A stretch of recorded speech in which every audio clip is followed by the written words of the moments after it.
How to fix Android apps close when minimized. Hi everyone, welcome back to our channel. This is Rose, and without further ado, let's get started. So, first of all, open settings. Scroll to the bottom of your screen and now choose About device. Scroll down, navigate to version. Click few times on build number until you see the message of you are a developer. Come back. Now tap on additional settings. Scroll down and look for developer options. Open it. Scroll down and find the option of background processes limit.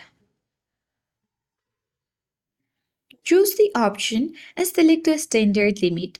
With that, you will fix Android apps close when minimized. I hope this guide was helpful. If it was, then do like, share, comment, and don't forget to subscribe. Thank you for watching, and I'll see you in the next video.